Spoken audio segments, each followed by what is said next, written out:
नमस्कार दोस्तों, हमारा देश प्यारा देश भारत।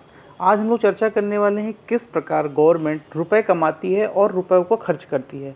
हम लोग ये चर्चा का बेस लेकर के करेंगे 1 रुपए का सिक्का, यानी कि 1 रुपए में हम लोग आपको बताएंगे कि अगर आपके पास 1 रुपए है तो गवर्नमेंट उसको किस किस तरीके से कमाती है, और 1 रुपए अगर गवर्नमेंट के पास है तो वह किस किस तरीके से उसको एक्सपेंड करती है।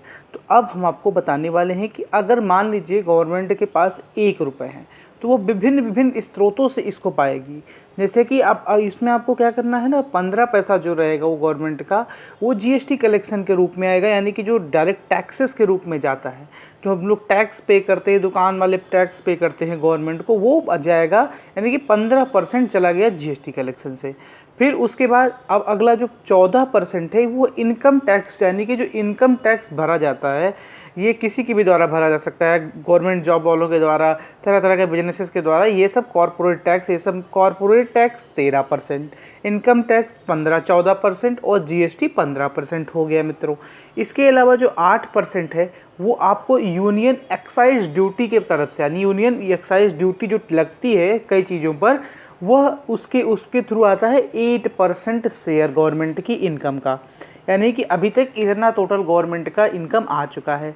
इसके अलावा जो 3% और है, ये कस्टम ड्यूटीज़ जो लगती हैं डिफरेंट डिफरेंट प्रोडक्ट्स पर, डिफरेंट बाहर से इंपोर्ट होने वाले प्रोडक्ट्स पर जो कस्टम ड्यूटी लगती हैं, उसके अलावा ये टोटल हो गया दोस्तों 53% का। ये हो गया कैसे गवर्नमेंट कमा रही है 53% रुपये, यानी कि 53% रुपये वो टैक्स कलेक्शन से कमा रही है। इसके अलावा भी कई और वेज हैं गवर्नमेंट को पैसे कमाने के। जी हाँ दोस्तों, इसके अलावा इस टैक्स कलेक्शन के अलावा एक गवर्नमेंट का बहुत बड़ा बेस है, यानी कि लगभग 36% वह हिस्सा है बोरोइंग, उधार लेने से, दूसरे देशों से, आईएमएफ से, डिफरेंट तरीके से उधार लेकर के गवर्नमेंट अपना खजाना भरती है, जो 36% इस समय रोल है टोटल इसका। इसमें कोई गलती नहीं है, जिसको लोन लिया जाता है और लोन को रीपे भी कर दिया जाता है। और कई चीज़ें सुनते होंगे आप लोगों ने, एलआईसी का आईपीओ आ गया, एसबीआई का आईपीओ आ गया, कुछ गवर्नमेंट ने बेच दिया।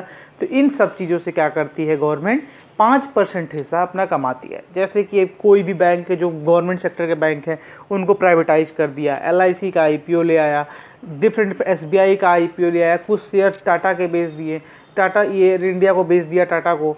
तो ये सब चीज़ों से गवर्नमेंट 5% का कलेक्शन करती है, यानी कि बेच करके या किसी भी चीज़ को प्राइवेटाइज करके। इसके अलावा 6% जो रिमेनिंग है, यह नॉन टैक्स रेवेन्यू, यानी डिफरेंट अदर सोर्सेज से टोटल मिला करके 6% रुपये गवर्नमेंट कमाती है। यह टोटल रहा किस प्रकार गवर्नमेंट कमाती है। अब मित्रों, कमाती है तो इसको खर्च भी करना पड़ता है। जिस प्रकार खर्च करना है उसी प्रकार कमाई किए हैं उसी प्रकार खर्च करेंगे। तो जितना रोल कमाई में जितना रहता है, यानी बोरोइंग का, उतना ही टैक्स पेइंग में भी हमारा पैसा जाता है। जैसा कि हमने वहाँ देखा था कि 36% हम लगभग बोरो करते हैं मनी, तो यहाँ पर आप देखेंगे उसी के सापेक्ष हम लोग टैक्स भी पे करते हैं, यानी कि उनको रीपे भी किया जाता है।